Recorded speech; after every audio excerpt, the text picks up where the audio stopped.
Olá! No programa Argumento de hoje, nós vamos conversar com o senador Marcelo Castro, do MDB do Piauí, sobre um projeto de autoria dele que cria o protocolo Não Nos Calaremos. Essa proposta é inspirada no protocolo No Calem, da cidade de Barcelona, lá na Espanha. E é sobre esse assunto que a gente conversa agora. Senador, muito obrigada pela sua presença aqui. O objetivo desse protocolo é treinar funcionários exatamente para detectar casos de violência sexual, violência de gênero, não é isso? Exatamente, Carla. Esse é um protocolo que já existe em alguns países do mundo. O que ganhou maior notoriedade foi o de Barcelona e ganhou recentemente com aquele caso do nosso jogador de futebol, que teve aquele caso lá na boate. Então, o que é que esse protocolo visa?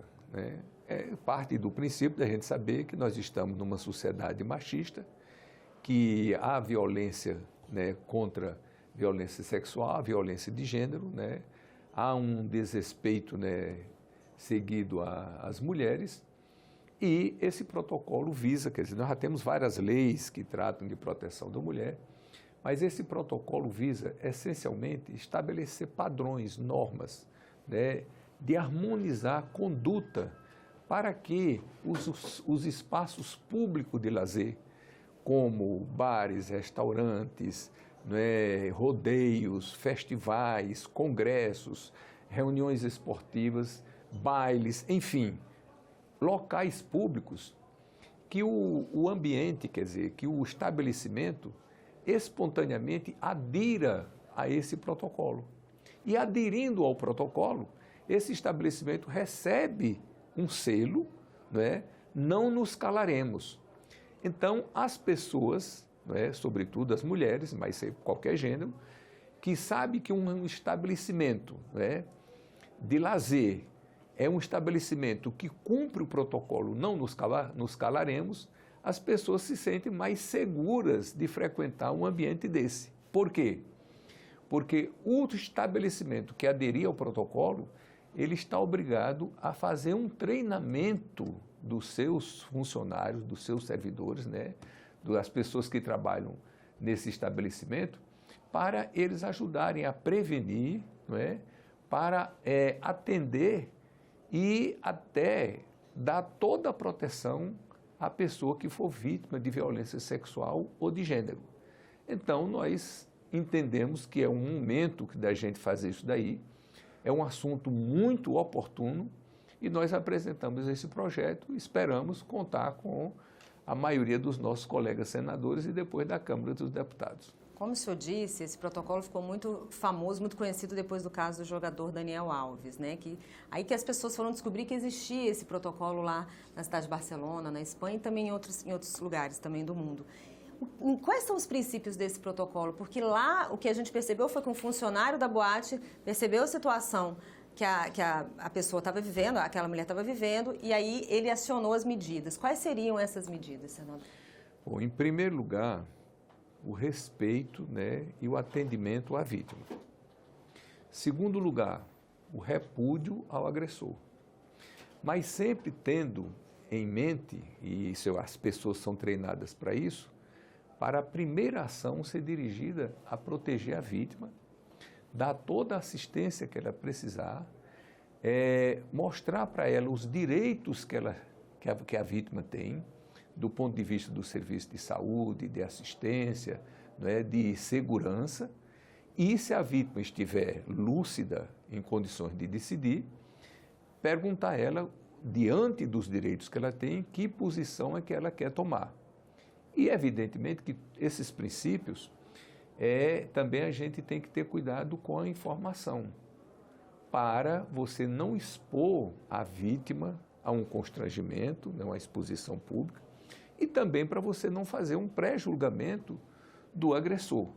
Então, digamos assim, que as normas, que essa lei que nós estamos falando, estamos apresentando, tem esses princípios, de atender a pessoa, de identificar, de prevenir, de identificar, atender, de separar do agressor, essa é a primeira providência que tem que tomar, dialogar com essa pessoa, trazer para ela se sentir segura, respeitada, acolhida, dialogar com a pessoa se ela estiver em condições de fazer isso daí, dizer quais são os direitos que ela tem E em consonância com isso daí, a equipe desse estabelecimento tomar todas as providências que a pessoa, com toda a sua autonomia, diz, não, olha, eu quero ir para casa. Então, ele então vai se comprometer de contratar um carro, levar essa pessoa para casa. Eu quero ir para a delegacia. Então, eles vão junto, levam para a delegacia. Eu quero ir para o hospital, porque se foi vítima de alguma agressão, né, fazer um exame de corpo de delito para ter o laudo de que a pessoa sofreu essa ou aquela violência. Por exemplo, no caso do estupro, isso aí seria essencial para constatar o estupro lá no hospital.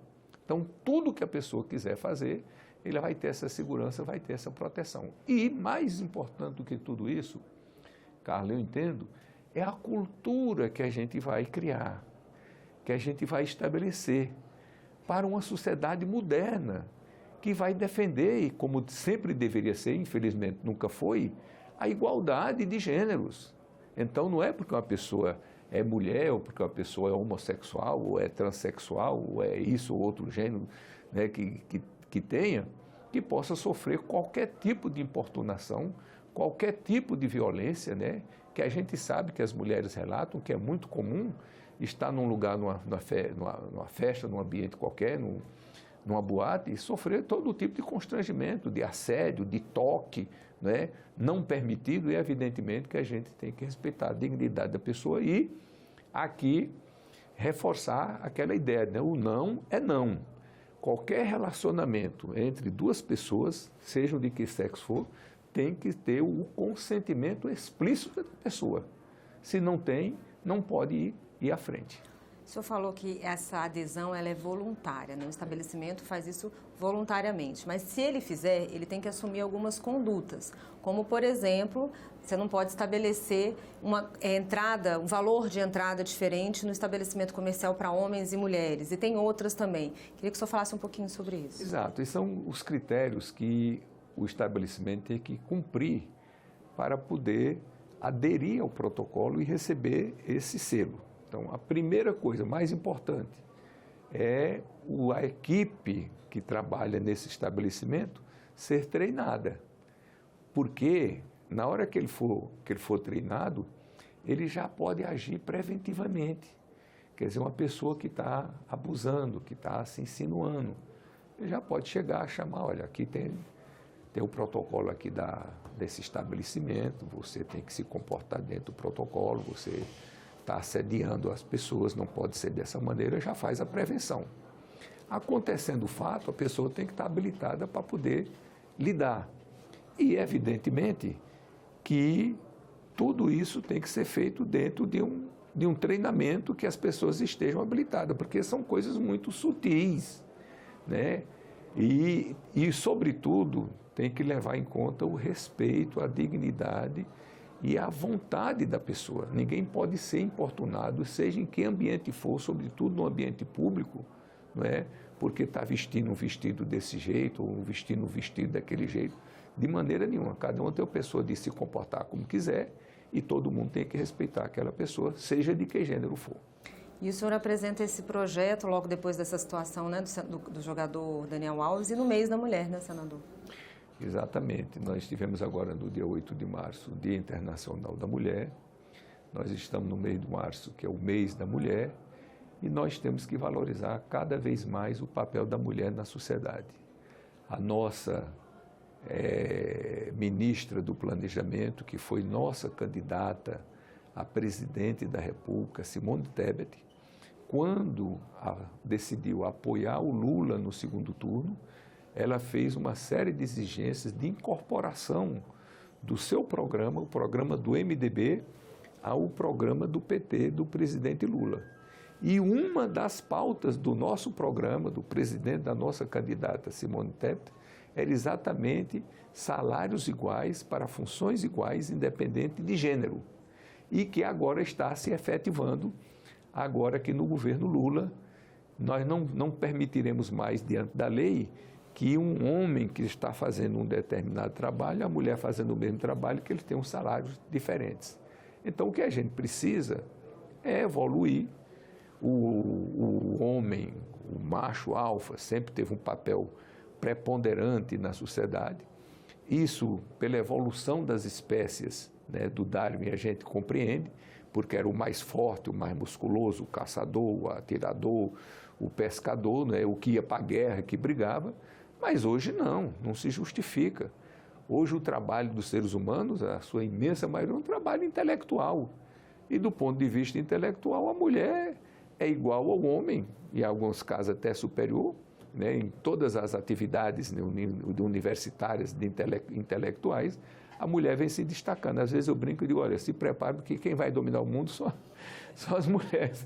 Os homens dominavam quando prevalecia a força. Como agora está para prevalecer no intelecto, as mulheres é que estão se destacando. Então, a gente precisa, evidentemente, adaptar a nossa legislação, a nossa conduta, a nossa cultura ao mundo moderno de hoje. Qual é o mundo moderno? Da igualdade.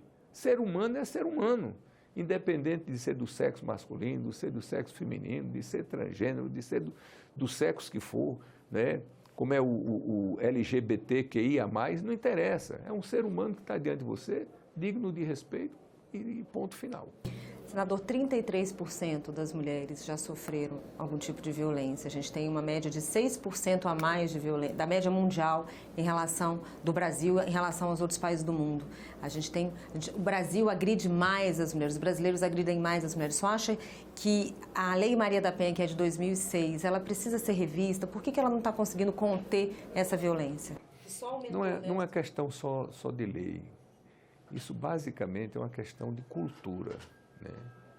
Então, a gente precisa cada vez mais, em todos os ambientes, reprimir qualquer tipo de discriminação. Então, eu faço assim, eu procuro orientar os meus amigos, as pessoas da minha convivência, os meus filhos, os meus parentes, né? Qualquer palavra que venha discriminar a pessoa, ou por gênero, ou por raça, ou por religião, ou por o que é que seja, é reprovável, é deplorável. Nós não podemos nos calar, já que estamos aqui com o protocolo do não nos calaremos, diante, né, de qualquer atitude preconceituosa que venha inferiorizar a outra pessoa. Então, nós temos que evoluir na cultura e, evidentemente, nas leis e na repressão.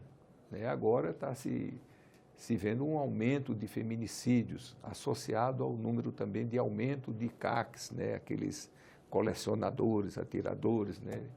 E caçadores, né? Que houve uma explosão muito grande no governo anterior do Bolsonaro. Então, tudo isso é um conjunto, é um complexo, mas o fundamento básico, essencial, fundamental de tudo é a cultura. Então, nós temos que ter uma cultura de igualdade dos seres humanos. Um é alto, outro é baixo, não interessa. Um tem a pele branca, outro tem a pele amarela, outro pele negra, outro pele morena, não interessa também. Um gosta de pessoas do sexo oposto, um gosta de pessoas do mesmo sexo, não interessa. Ser humano, é um ser humano, todos são iguais perante a lei, digno de respeito, e é assim que a gente tem que conviver numa sociedade democrática, aberta e inclusiva. Tá certo, senador. Obrigada por participar mais uma vez aqui do programa Argumento. Eu que agradeço e me coloco sempre à disposição de vocês aqui. Obrigada, senador. E eu agradeço a você também que nos assistiu. Esse programa já está disponível no nosso site, senado.leg.br/tv, e também no nosso canal no YouTube. Continue com a gente e até o próximo Argumento.